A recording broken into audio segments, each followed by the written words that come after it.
Welcome to the OVW Podcast, the unofficial podcast of Ohio Valley Wrestling. I am Brian Hines, and I'm trying to reach you about your extended warranty. This is Daddy Brian Hines. I am Jackman Ochs. We are joining today. We're getting into all the action from OVW Rise 1281, which broadcast originally from historic Davis Arena on February 29th, 2024, leap day of leap year this year.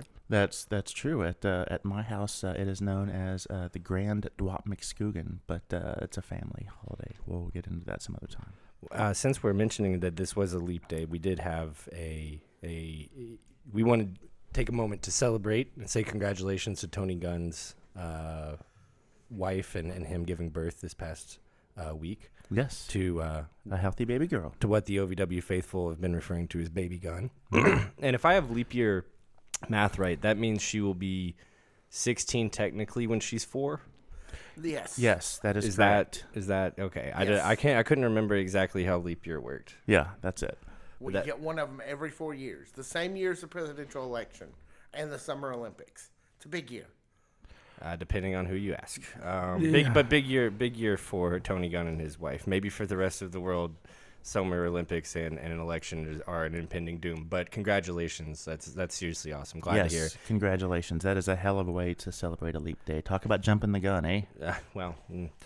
You can have that one. I'm not going to touch that one. There you go. We also had a couple of we don't talk about the bigger wrestling here all the time, but anytime that there's wrestling deaths, it affects the whole industry, affects everybody from top to the bottom. So we would like to say that in this past week we lost Virgil.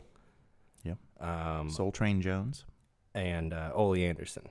Yes. Did you ever have any run-ins with Virgil?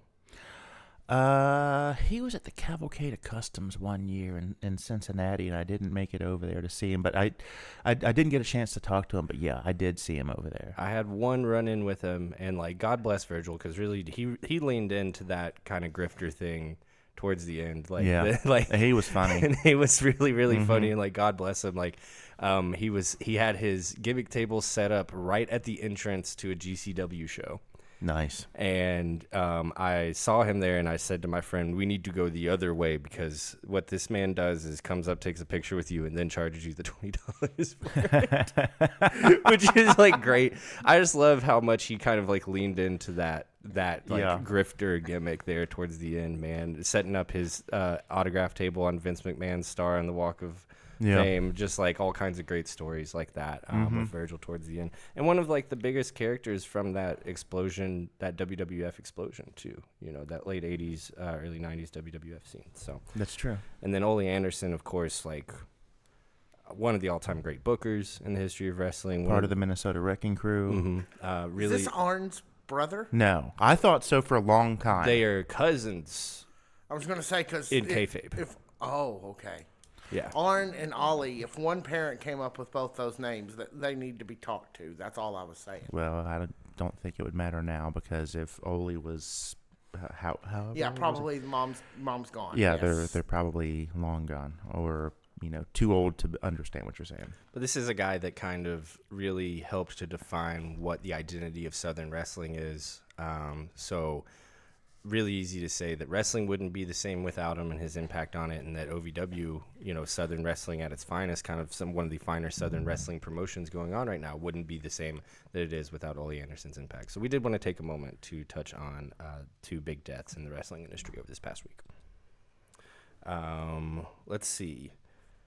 Our coverage of OVW Overdrive starts this week. Is that right, Brian? Is that you and Vic's show? Yep, we are. We're going to do that tomorrow probably, so that'll be in your inbox, I believe, Wednesday. That'll be in your podcast feed Wednesday evening, Thursday morning. I haven't decided exactly when I'm going to release it yet. It won't be nearly as big as this, probably 15 or 20 minutes, just to cover the action of what went on in Overdrive.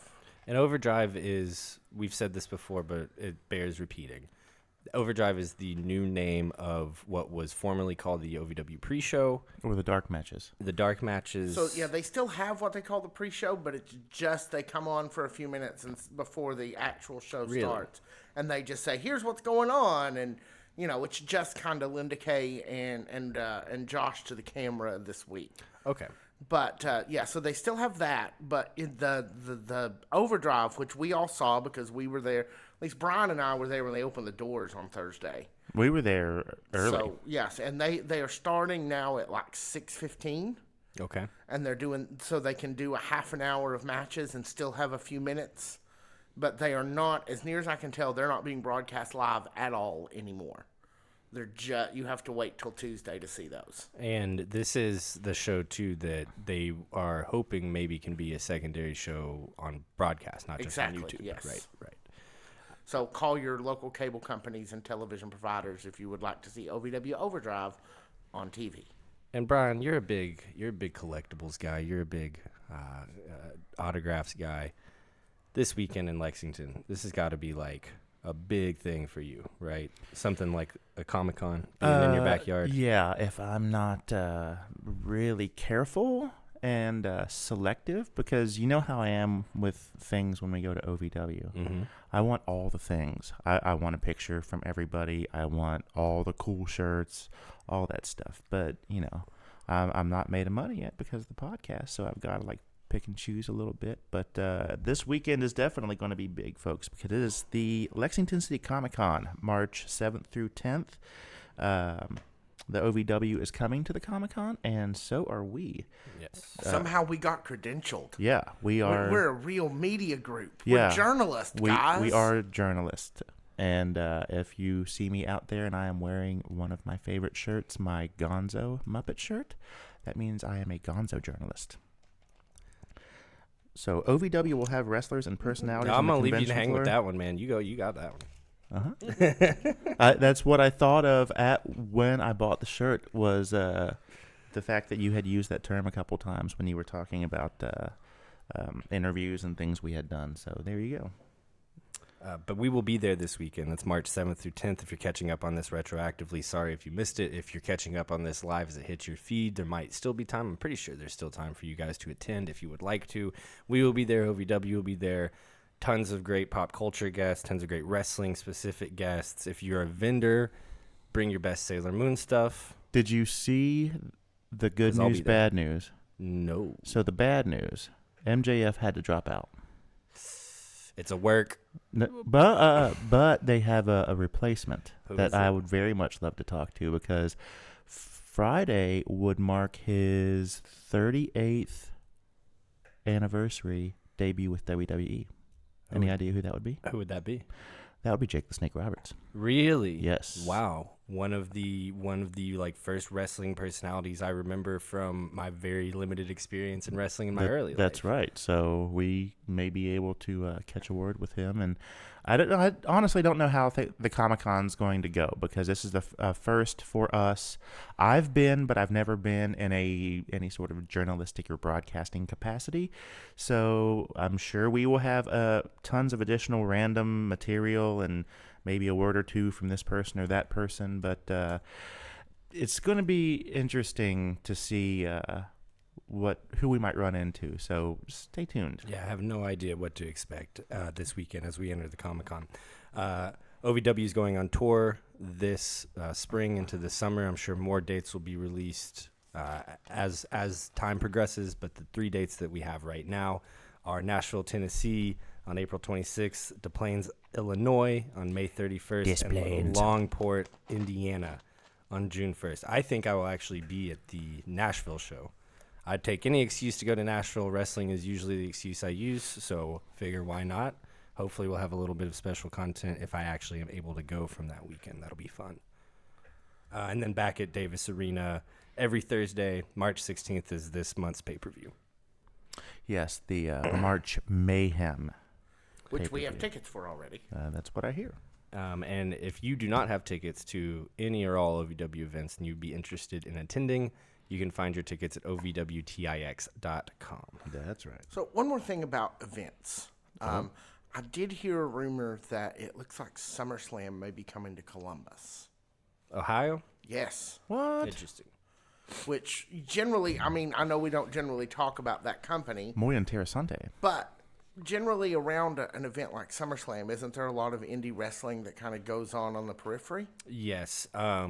As someone who's gone to the Big Four weekends but never attended a Big Four event, there is no shortage of wrestling. Any kind of wrestling you want to see from every promotion on the face of the planet.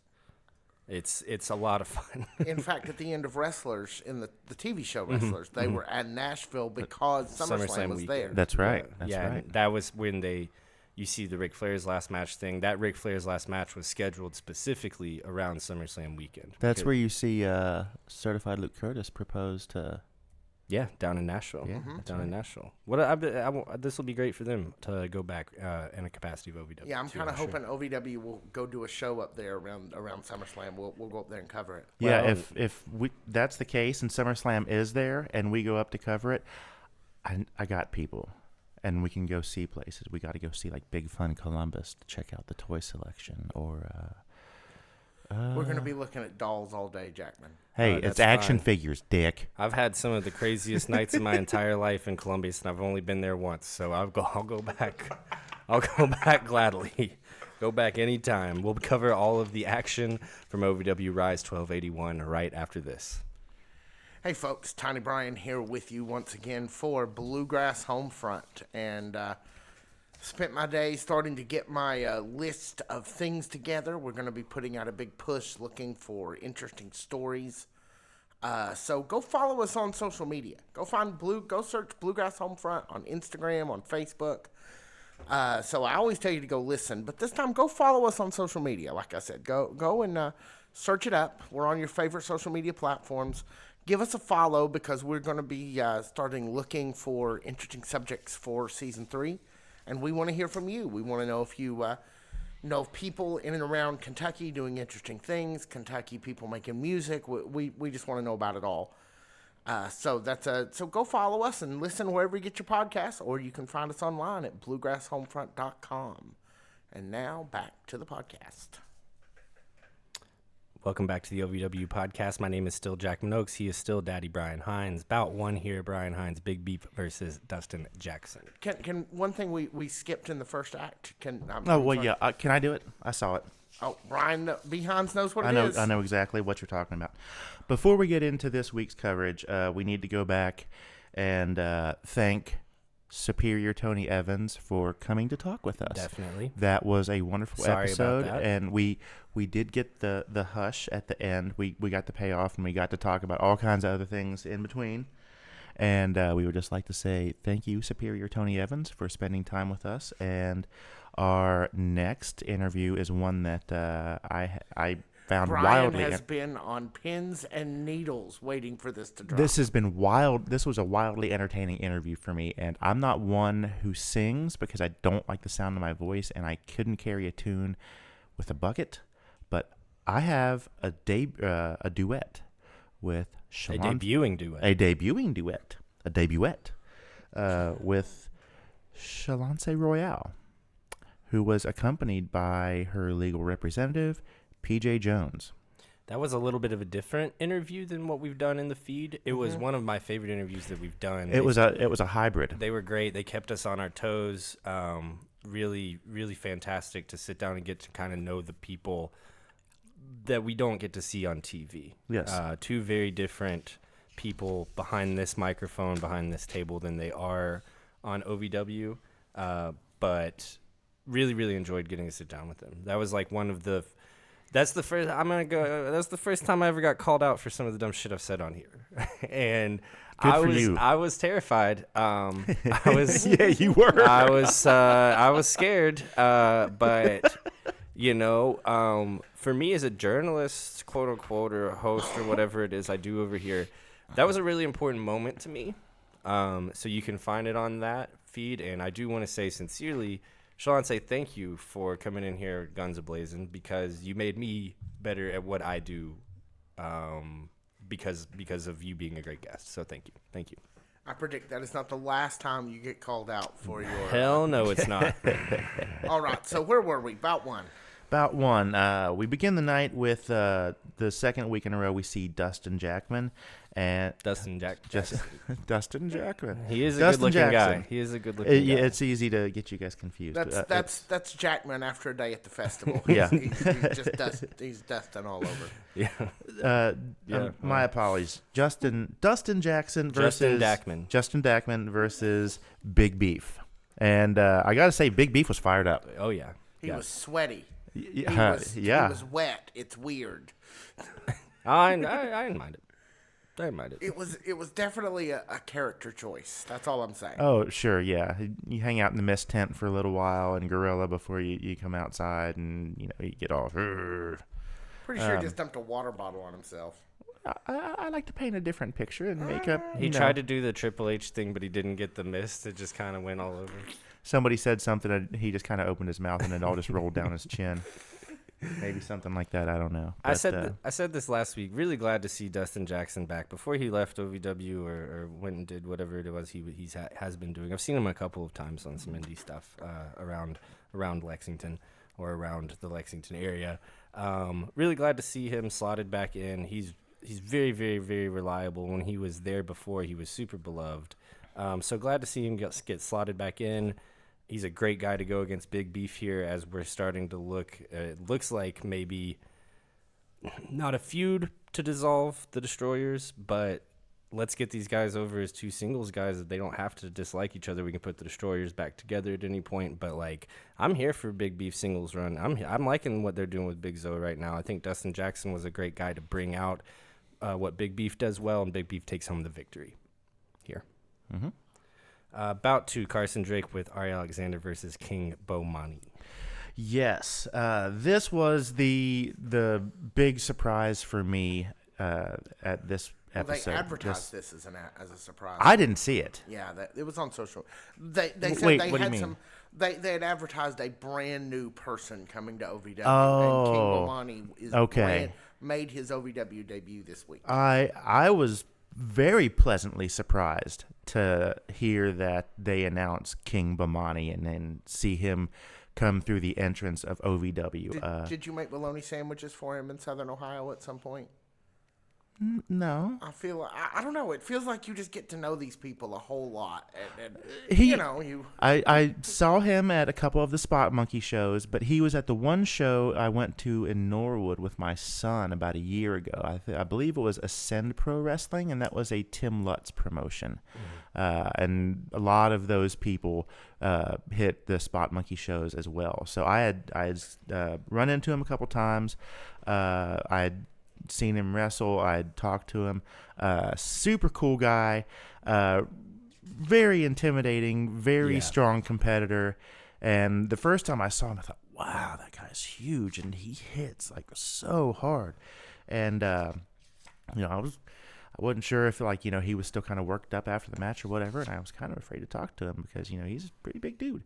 And next time I saw him, I caught up with him and actually got a chance to speak because he wasn't selling merch and stuff like that. But super cool guy. I was thrilled to see him at OVW. It made me think about some happier times at home. Not that they're not happy now. Just it's always nice to see somebody that you've known from somewhere else make a debut on OVW. Who his match was against Carson Drake, and I saw him the same way.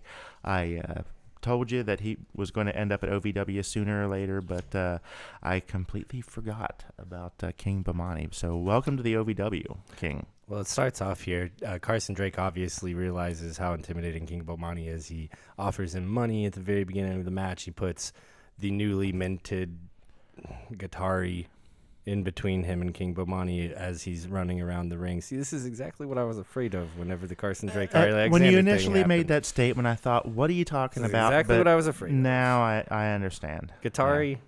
What was wrong with what was wrong with Ari Alexander? Nothing. Are we actually going to keep calling her Guitari? The Chiron said Guitari. So I would say that is here to stay. Oh no. Yeah. Oh no. Carson. Where's that song? Yeah. So we see King Bomani debuting here. It sounds like maybe these guys have run into each other a few times over the course of their wrestling career. Oh yeah, they've wrestled each other up and down the Eastern Seaboard. Yeah. What do you? This is a philosophical question, Brian. Okay. When you have a new debut in wrestling promotion, mm-hmm. This is someone that you've seen for the first time inside of an individual promotion. Do you prefer them to take the loss on the way in, or do you want to see them come out with a resounding victory on the way in? I mean, it's always good when you can get the win right off the bat. I tend to agree. But at the same time, you got to pay your dues. Sure. So, I mean, I'm fine either way. As a fan, I don't try to think too much about it. Hey, it's a new person. Let's see how they do. And, some days you're the tree and some days you're the dog. Yeah, well, and this is just a philosophical question because Sure. it can go either way. It really can. I know maybe what I would do, but I don't know what the right answer is because it's just an opinion question. I just wanted to know your opinion on it. My opinion is kind of the same thing as yours. If you have a debut, they should win at least the first match, but that's okay. Carson Drake's a slimy little heel. It's not like King Bomani was not in control of the match. He was, but Carson Drake pulled the old Bobby Hill and hit him below the belt, gave him a touch of the old, that's my purse. I don't know you. 1, 2, 3, we're done. Carson Drake walks out with the Takes win. the victory there. OVW Rush Division Champion Hoda Pesos versus Ragnar the Ruthless in this next fight. It's a non-title bout here. Before we get too deep into this, can we talk about why this is a non-title bout versus a title bout? Because this is what OVW does. I really don't know. I rack my brain going back and forth on why there's so many non-title bouts scheduled in OVW week in and week out. I don't know if it protects the belt. I don't know if it protects the belt holder. I don't know if it makes you realize, like, oh, belts are only going to change hands on, like, the pay-per-view show. But we also know that that's not true. Watching week in and week out, we know that they change hands. We've seen them change hands at house shows before. So I don't know. I don't know if you're not gonna every once in a while have the non-belt holder lose or win one of these non-title belt matches, then I don't know why we're not just scheduling title belt matches every week. Yeah, because spoiler, Huncha's going to win this match. Yeah. Huncha wins this match, so why not just make it a title defense to kind of give him some of that fighting champion clout? It's my exact question. Man. Well, as far as I'm concerned, this is kind of my take on it. I feel like this was a non-title bout because it was more of a foil to drive push Will Austin at the end of this match after Hoda Pesos wins over a hard-fought battle with Ragnar the Ruthless. Will Austin comes out and starts speaking some truth. Yeah. No, this is something. So this is going to be my first T-shirt from the OVW podcast. It's not going to be for sale because it's going to be a one of one. It's just going to say Push Will Austin. We've got 2 new things that we're saying here on the podcast, or at least I'm saying here on the podcast all the time. Number 1, Push Will Austin. Number 2, Cal Hero is no longer a babyface. These are my new opinions. But seriously, why is Will Austin? He's the total package. I'm hoping. No, that's somebody else. Yeah. Who calls himself the total package? That's Lex It's Luger. Exley Ugerley, He doesn't wrestle here. I guess. Will Austin's the complete package. Is that another? You gonna call me out on that one? Will Austin's a great fucking wrestler. Push Will Austin. Okay. Your shirt idea is Push Will Austin. My shirt idea is one word in quotes, hush, and then at the bottom, Tony Evans. But Will did a great job with this promo. He did. No, One this way or is the other. this is what I've been waiting on. Looked for Will. excellent. Glad to see him get some mic time, got some mic skills. Great show. Yeah, no, seriously. Very, very, very much looking forward to what I hope to be a long and complicated storyline full of great matches between Hoda Pesos and Will Austin, and maybe, just maybe, Will Austin getting his rightful, long established title shot in OVW finally. Which is what he came out to do. He came out to challenge for a title match, and the response from Hoda Pesos is priceless. Yeah, this is pretty badass. Three simple words. No hablo inglés. Yeah, that's pretty badass. I can't lie. I enjoyed that. Sitting here talking about how they need to push Will Austin, but that Manny kind of won the night. Yeah. Manny kind of won the interaction, Well, unfortunately. he's the champ. Yeah.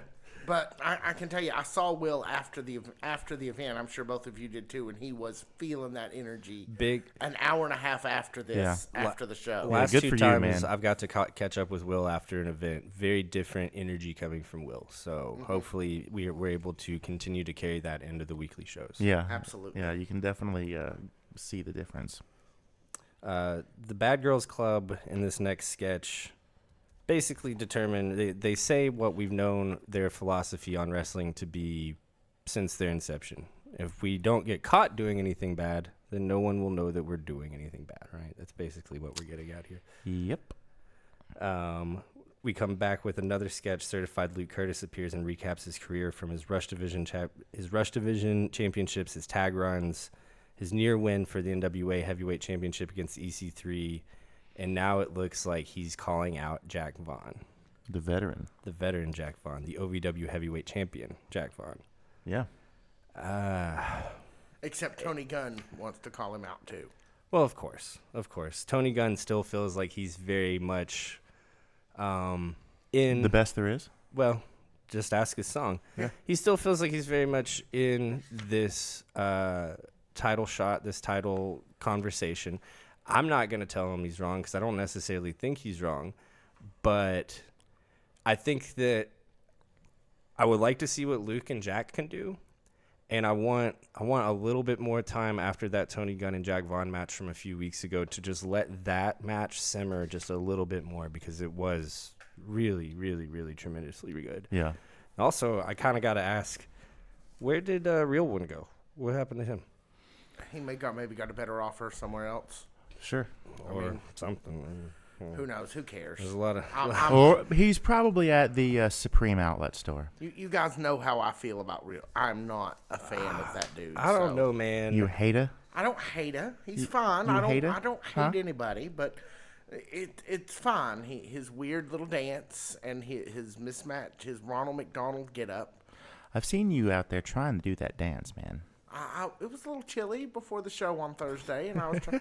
What's funny is my attempt to do it was actually recognized for what it was. That made me happy. If anything, if it makes you feel any better, yours was funnier than his. And I find his pretty funny. Whenever a fat man dances, that's always funny. Sure. So I never really got Real One in WWE, but I was super into everything he did in OVW. So like I am except genuine. that 5-minute promo when he was the special referee. I didn't need that. Yeah. Yeah, that actually was a little unnecessary. But pretty much everything else, I was pretty on board for. Ironically enough, considering I did not ever like him when he was on the main roster, but. Get a little bit more of a kind of separation of Luke Curtis here from his time in the Overman or his time as a heel. When Tony Gunn comes out and apologizes to the OVW faithful for missing his match last week because of the of stuff going on in his personal life. The Leap Day, baby. He announces that his daughter was born on Leap Day, and Luke Curtis very, very, very earnestly claps. Is very, very earnest in his celebration for Tony Gunn. Just kind of another week of separation away from the Luke Curtis that we've seen into the Luke Curtis that we hopefully will be continuing to see over the coming weeks and months. I'm really thinking, let's get Tony Gunn. Let's Tony, go enjoy time with your new kid for a few weeks. That's not because I don't want to see you. It's because you deserve it. Let this Luke Curtis, Jack Vaughn thing play out a little bit. Let's let that really kind of get its roots into the ground, and then maybe we can bring Tony Gunn back. I don't know. When Jack came out and said that was was it Jack or EC3? Because they all end up coming out there. They do. Hilarious. Yeah. Which was actually a pretty I funny. blocked EC3 out. What'd you do? Put your thumb up on the screen? It wasn't really EC3's Thursday Night Raw. Not this time. Pretty funny sketch here altogether, but I kind of want to see Tony Gunn and Luke Curtis go at it next week and for that number one contender. I agree. I want Luke to win, but I'm ready to see that fight. I agree with you, Jackman. He needs to go spend time with the youngin because speaking as a dad, you never get that time back. Well, and also this might be time for something that I would really like to see in OVW, and I think having Luke Curtis and Tony Gunn pull this stipulation or pull this ending out here, considering that they are two really beloved guys at this point in their story. Let's go for a time limit draw and just get like new blood in here to face Jack Vaughn. Like, let's do something weird. Let's do something weird here. Let's do something, or more likely than not, Real One comes out, screws over Tony Gunn, Luke Curtis wins, he gets the number 1 contendership, and then we put Tony Gunn and Real One back into their feud. Yeah. If I had to guess. Yeah, I guess probably Real One was hanging out with the masked men during this week. They were all off somewhere making bad fashion choices. Yeah, that's probably it. Let's talk about our one main event here, Brian Hines. 1 hour main event was a 6-man tag that starts off with Superior Tony Evans coming to the ring, accompanied by the always formidable Jay De Niro. Daddy Jay De Niro. Yeah. And announcing that that hit, that title that Cal Hero has, that media title, should be his. Hard to imagine. Yeah, exactly. This is what Tony Evans does. Yeah, and he announces his friends who are tagging with him. That would be Beaches and Cream, Luscious Lawrence, Omar Amir, and they go up against Tusks and Chains, which is TW3 and the Mammoth Donovan Cecil, and they are accompanied by the Fanny Pack Kid, Cal Hero. OVW Media Champion, Country Boy Media Champion. There's a lot of moving parts in this match. Yeah, that was a lot of words, too. Yeah. This is the hour. Words are hard. This is the main event Sometimes. of Hour 1 here. Kind of like perfect, mid-show main event here to pair up Cal Hero with Tuss and Chains, and then Beaches and Cream with Tony Evans. These people are ending each other's hair or lack thereof hair if you're Donovan Cecil week in and week out. So this 3-person team, this trios team, makes a lot of sense. But touching on what I said earlier, I really do think that it is maybe time for the Cal Hero heel turn, and I think that we are getting closer and closer there with the end of this match. Yeah, like we talked about it last week, or at least you did, in reference to the previous week where he was disqualified because the ref found the loaded baked potato glove tucked underneath his fanny pack that Jay De Niro planted there while he was passed out, pinning, who was it? It was Star Rider, wasn't it? I believe so. Yeah. And then throughout the course of this match, it's a good. Well, but let's not get to that just yet. Let's talk about what actually happens. You tell me what to do. I mean, TW3 and Donovan Cecil look fantastic. Yeah. I mean, always. It really fascinates me that the pair dynamic between the two, and here's why. It's like, at times, Donovan Cecil is used as a vehicle, and TW3 is often used as a weapon. Yeah. When, like, Donovan Cecil picks him up and carries him like he's carrying somebody across the threshold, and he, goes through and kicks everybody in the ring. Donovan Cecil has launched him out of the ring almost into the second row at opponents, taking out the whole entire trio of Evans, Lawrence, and Amir. Just wow. For me, and their gear looks pretty dope too. The thing that I like the most about this recent run with Beaches and Cream is just how very different wrestlers they are in this version of Beaches and Cream than before they got put together and before they kind of became bad guys. Like, they look... I just really, really, really appreciate the attention to detail and how they've changed their offense, how they changed their selling, and what they do now that they are quote-unquote slimy bad guys, as opposed to being two of the more beloved baby faces as they were prior to this most recent Beaches and Cream run here. So it looks like kind of towards the ending of this match, we're going back into singles action with Tony Evans and Cal Hero. Yeah, definitely. That was the impression that I got. I'm not going to say that that's a bad thing. Oh, absolutely not. I mean, that would be a great feud between the two. I mean, Tony Evans, always great on the mic, great week after week in the ring. Cal Hero is just about as over as you can get, whether you consider him a baby face or a heel.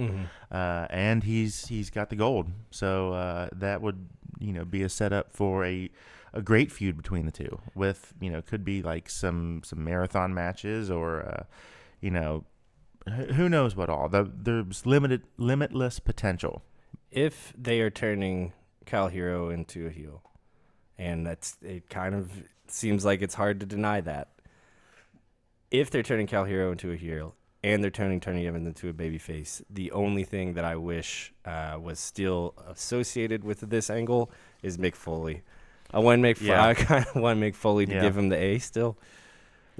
I think that we can. I think we can still get there. But I think the cherry on top of this, if that's the direction they're going, is Mick Foley coming back. Cal gets the D. Pause. And D minus. D minus. Yeah. That's a different show. Cal gets a D minus, and Tony Evans gets the A. That would be the cherry on top to this whole thing for me. Well, the beauty of a weekend like this one, the Lexington City Comic-Con, is Mick Foley will be there, and we can ask him ourselves. And who knows? Maybe he'll talk to us. Maybe he'll hang out for a little bit. I don't know. We'll see. Before we get into... It's not totally out of the realm of impossibility. Before we get into hour 2 here... well, now we need to actually talk about the finish. With Cal laying down and popping out. So long story short, finish. Yeah, he pulls out the loaded glove and is contemplating using it, but I don't know if he just had second thoughts or he saw that Daniel Spencer was kind of paying attention to him a little bit, but he pulls the old Eddie Guerrero and drops the glove on him and falls down and acts like he's been passed out. And when Spencer comes and disqualifies Tony Evans, thus giving the win to Cal Hero and Tusks and Chains,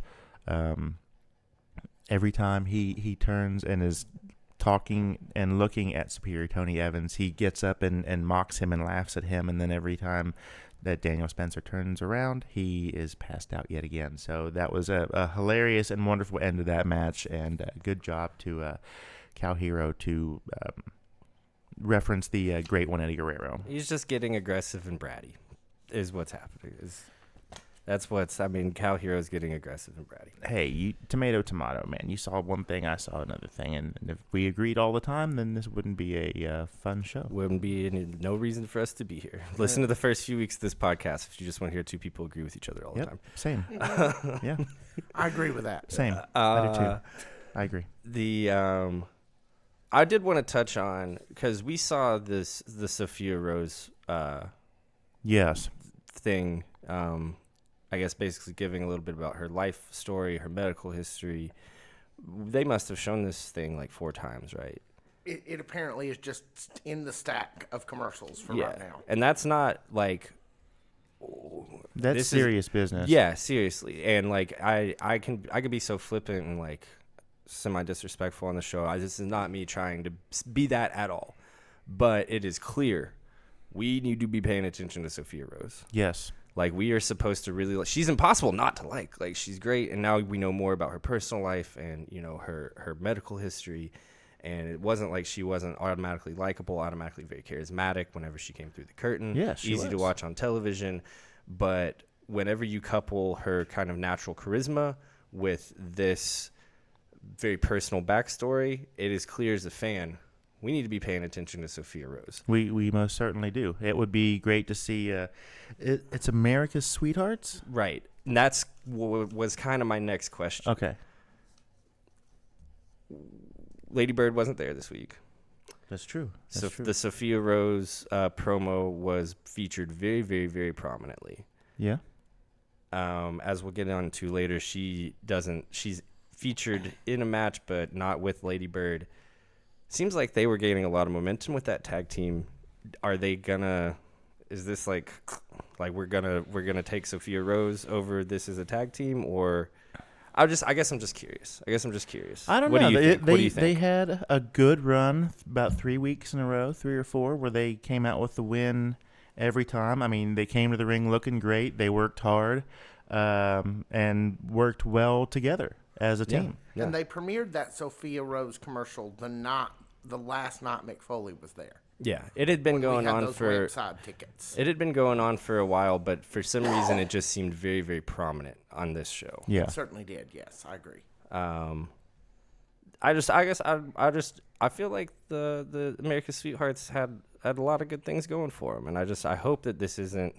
Maybe this is just a week off as opposed to a new direction. Yeah, let's wait and see what happens Yeah, next week I'm before just- we start I'm saying just curious. prayers over them. I'm just curious. I'm just curious what you guys think. That's all. So I'm gonna let you talk about this one. I think we know my opinion on it. Are you talking about the Guittari and Carson Drake? I'm talking Spot. about the artist formerly known as Ari Alexander and Carson Drake's little segment they had here. Yes, I am. Yeah. I was in line at the concession stand. I was getting a slice of Wix.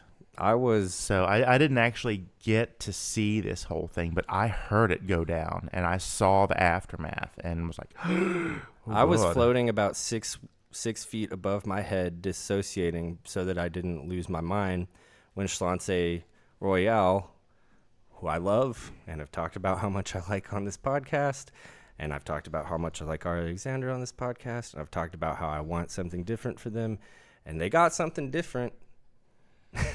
They got something different for sure. Now they're both kind of saddled with Carson Drake. And that's unfortunate. It is. It really is. I remember how much hope I had whenever they had those few matches in the Dark Show, and it looked like they were going to have a feud in the Dark Show. And I said, finally. Yeah. Finally.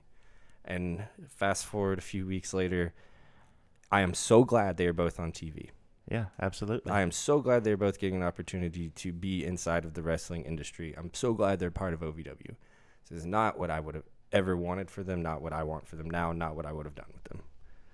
That's all. That's all I can say. That's all I can say. And this Ryan Von Rocket and Carson Drake stuff isn't going anywhere.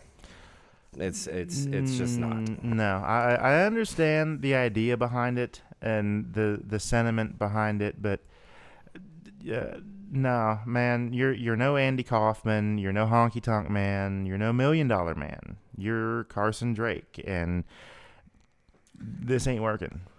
Well, and it's going to end up being Crystal and Katie versus Schlance and Ari. Yeah. And Schlance and Ari are going to kill them. No, they're gonna be cleaning up a mess that whole night. That whole match is what's gonna end up happening. Unfortunately, that's why you pair them together, because they're really good at wrestling and they're gonna be able to carry Crystal and Katie. Yes. Yeah. But I just wouldn't have done it this way. I hate it. I really do. Like, I really, really, really, really like Ari Alexander and really, really like Schlance Royale. And the Carson Drake stuff versus Ryan Von Rocket stuff annoys me, but ultimately it's fine. What sours me the most on it is the presence of Schlance Royale and Ari Alexander. That's just me. I don't write the show. I just come on the internet and complain about it. I'm just happy to be here. I'm just most of the time happy to be here.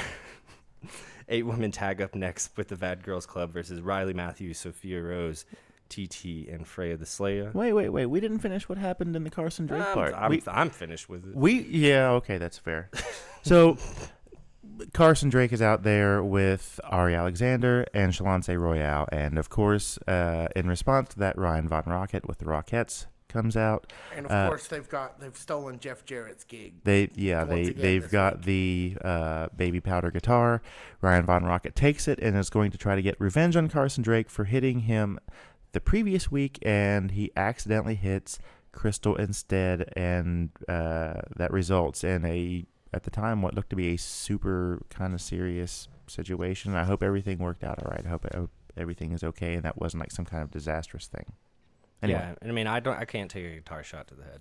So that was the part I didn't see, but I heard complain. it, and then I heard the gasp from the crowd, and then I saw Ryan Von Rocket throw the X up which means that, It's usually a pretty bad thing. Yeah. So I'm hoping that Crystal is okay. And it's also not like OVW. There are places that are not kind of classless enough to throw the X as a work. OVW is not that kind of place. So when you do see the X at OVW, it is scary. Yeah. So anyway, back to this the Bad Girls Club. 8-woman tag match. Please. So that was the Bad Girls Club, which is Dream Girl Ellie, La Princesa Tiffany Nieves, Layla Gray, and Hema. Yeah, that's right. That was the fourth one. And they are facing Sophia Rose, Freya the Slaya, Island Girl TT, and Riley Matthews. Yes. And I mean, if you were ever looking for like a comic book style, like all out looking brawl, that's how this looked aesthetically, because you've got 8 like super powerful women in there, and there's like lots of color, and like the costumes are all really great. I mean, everybody looks like a comic book hero. Mm-hmm. Well, and you've really got to give credit to Dream Girl Ellie and Hema for kind of seamlessly joining the Bad Girls Club. It seemed like when Jada was there that was such a tight 3-person unit. Yeah. We haven't seen Jada on TV for one reason or another over the last few months. She's been training in like New Japan Pro Wrestling. Good for her. Yeah. Good for her. I see her on social maybe media. She's out there doing the things. Maybe I need to get on the social medias. Nah. You could just ask me and I'll tell. Nah. But it's kind of a group that was it was cemented. Very kind of like the mission statement of the group was very clear. Then you had Dream Girl Ellie, and things kind of get like she ends up becoming a great member of it. And then you had Hema, who had only been in the promotion for a handful of weeks before they... Yeah, like 3 or 4 maybe. Yeah, and then so she's become, a great part of it as well.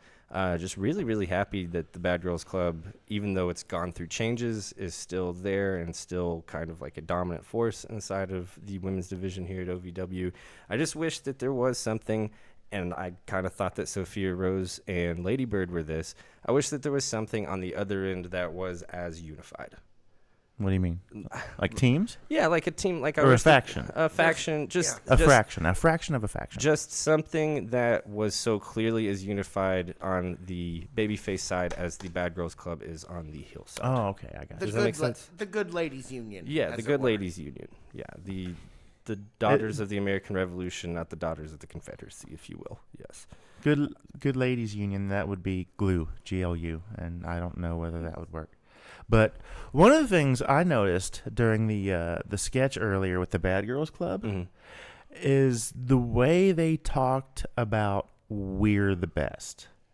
Because you had Layla saying that we're the best, and then you had Tiffany saying that we're the best. And the way it wasn't what they said so much how they said it. I kind of felt like there was the beginning of a rift between, well, and there, of course, there was because of the misunderstanding from the celebration, the Bad Girl celebration a couple weeks ago when Layla won the title, but Tiffany's suspension was lifted. So they've already kind of planted the seed of that, and I think that the sketch that we saw earlier tonight kind of further accentuates that subtly. So maybe not at the March pay-per-view that is non-sports ball related, that I will not try to remember the name of off the top of my head. March Mayhem? What he said. And maybe not then, but I feel like maybe the pay-per-view after would be where you have like a big event between those two, and maybe they have a falling out at this pay-per-view. I don't know, but that's kind of how I see things going. Maybe who goes with who? That is a good question. So are you saying we get like a Wolfpack Bad Girls Club and a Hollywood Bad Girls Club? Yeah, maybe. Like Bad Girls Red and then Bad Girls White, if we're going to go in terms of NWO factions. But yeah, I kind of feel like that's how it's going to go. And obviously it's going to be Tiffany versus Layla. But I couldn't tell you who I think would go with who. I'm going to guess the Bad Girls Club stays with Layla. Tiffany comes babyface. That'd be you know what? That makes a lot more sense. That's what I would do. I mean, if that's the case, then is the interview going to be as fun? It'll be very different. Yeah, that's but for it'll sure. be equally as high quality. Well, for if a face turn for La Princesa is in the cards, then I think that we need to get one last good interview before that happens. I don't know. I think we got it. I think we got as good as I it don't was know, gonna man. get. I just had a really good time with she that was interview. she was fantastic. She was Yeah. fantastic that day. Absolutely. I know that. Welcome back anytime. Tyni Brian, I know that you are a big fan of the surfboard spot. How'd you like the stereo surfboard spot here? I'm not only am I a fan of the surfboard spot that TT does, I'm also a really big fan of when two wrestlers do the same move at the same, or three do the same move at the same time. Yeah. What did they actually say was the name of the finisher? I don't know that they've named it anything. Because I kind Maybe of felt like they Surf's Up? talked at they called it something. The Surf's Up, maybe? I don't know. I could go back and I turn on missed the- it. I haven't heard it this Let me week, see whether so. I can turn up the. We can fix that in post. Yeah, we can fix that in post. Or next week, you know. Yeah. The team of Riley Matthews, Sophia Rose, TT, and Freya the Slaya take home the victory here. I was a little surprised. I kind of thought the Bad Girls Club were going to win. Yeah, I mean, you would kind of think Most so, time. but nah, they didn't. Not and me it complaining, was just a good little to see that Freya and the OVW locker room, the good gals in the OVW locker room, get their revenge because they've been on the losing end for a while. I mean, most recently Freya losing the title at That's true. at Tough Love and just a couple weeks ago on February 10th, I think it was. And so, yeah, it was good to see them get some comeuppance and come out with the win tonight. Sophia Rose looked great. Matthews looked great. TT and Freya looked great as always. So it was really good to see them all get the win. And I also think, man, in this match, you have your kind of you have your handful of very established stars here. And then you have, like, the three people to look out for the most in the women's division. Sophia Rose, Hema, and Riley Matthews. I do have one question. See. So, I usually have a fairly clear idea watching matches as we're building towards a pay-per-view, what they're building to. I have no idea what women's matches we're building to here. Anybody have any thoughts? In this, like, are you talking about this 8-person match? Well, just in general right now in this build-up to March Mayhem. I have no idea where we're going. We're having some fun matches every week. There's some fun character interactions, but I don't know the plot. Sometimes, if Hollywood's not involved, it can be a little hard to guess what the women's matches are going to be at OVW pay-per-views. Sometimes they're a little more predictable when certain people are involved in the card, but sometimes whenever certain people aren't involved, they're not as easy to figure out, and I think that that's where we're at right now. We could end up just as realistically seeing this same match we just saw on TV at the pay-per-view in a couple weeks, because I don't know if there's a clear direction right now. Well, I feel like there could be two fairly clear directions. I mean, given what a lot of people look forward to in March in terms of the sports balls, I could see some sort of wrestling tournament, like King of the Ring style. Maybe since it's Women's History Month, it could be Queen of the Ring or something like that. I don't know. Where you've got 8 or 10 of these strong competitors. Whoever wins their match moves on and faces the winner of their round until they crown a clear winner. Or more hopefully, in terms of our podcast, once it could be the beginning of a fairly strong-looking women's tag team division. I don't know if we're there yet. I would like for us to be there, but If we're not there, I don't think we're too far off. I just don't know if we're there yet. I think what will probably happen is it's like Freya versus Layla in the main card, and then like Sophia Rose versus Hema on the pre-show. Well, that could very well be. That is kind of that is take from that what you will. Take from that what you will. Let's get to the main event here of the whole kit and caboodle. That has it's the OVW Tag Championship is on the line, and it is the Golden Lions challenging the Overmen for a rematch after losing the tag titles not long ago. The Overmen, of course, are accompanied by Shannon the Dude. And boo. Sorry, I hear Shannon the dude in an OVW context. I have to boo.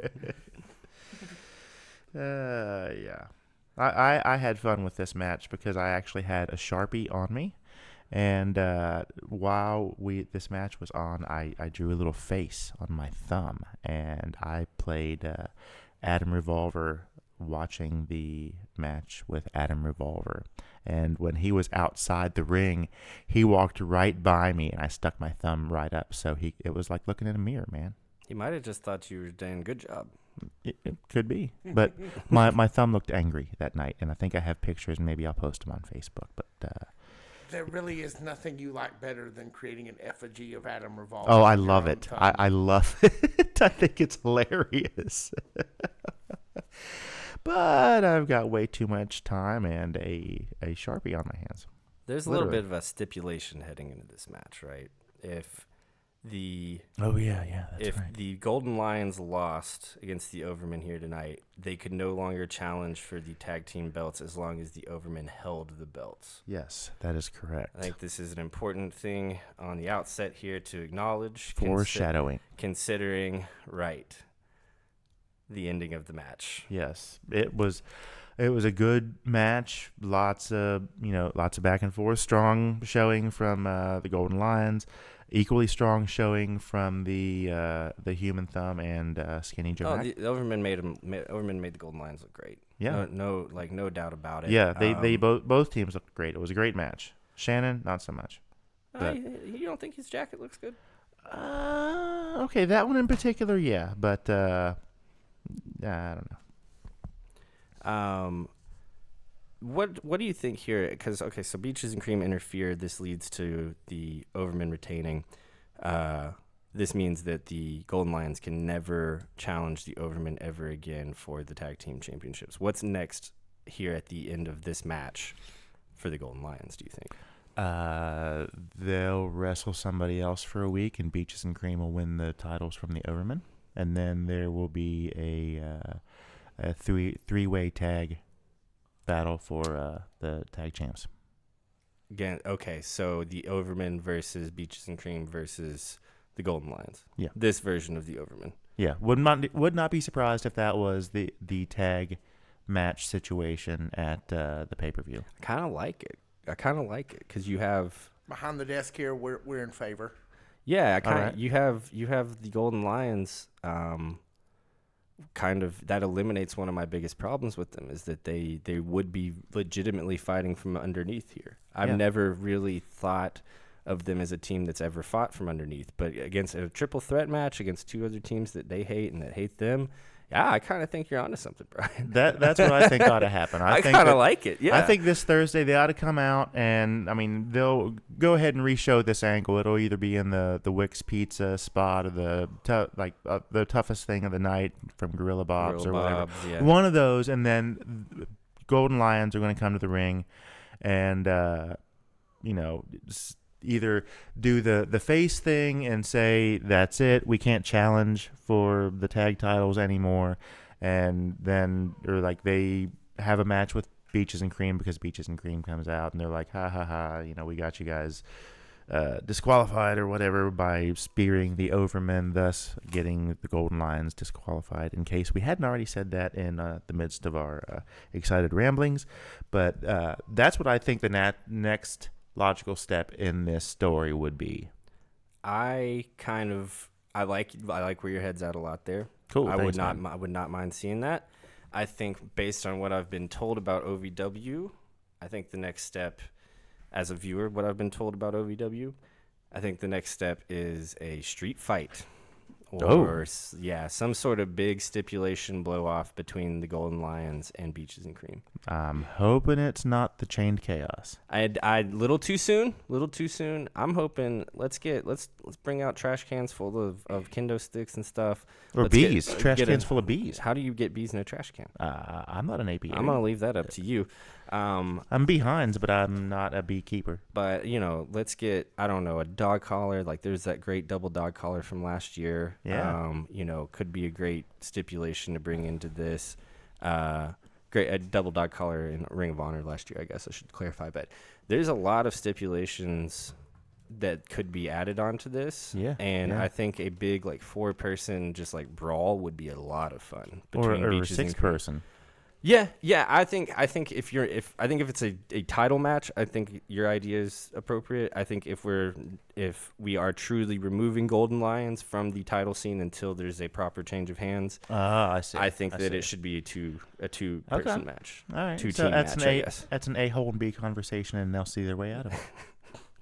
The OVW Podcast, the 10th Annual Carney Award-nominated unofficial podcast of Ohio Valley Wrestling, is produced by Blacklight Moon Productions at Nuthouse Studios in Lexington, Kentucky. The OVW Podcast broadcast team is me, Jackman Ochs, and him, Daddy Brian Hines. Our studio engineer and editor is Malachi P.S. Woodard. He'll be a daddy one day. Executive producer is Tyni Brian K. Woodard. Senior producer for The Blimp is Victor Anderson. After watching Wrestlers on Netflix, visit ovwpodcast.com/podcasters to find all episodes of our unofficial Wrestlers After Show. Be sure to subscribe wherever you get your podcasts, rate us 5 stars, and give us a review. You can also follow us at OVW Podcast on Instagram, Facebook, X, TikTok, and to the Davis Arena. Love you guys. Wherever you go, there you are.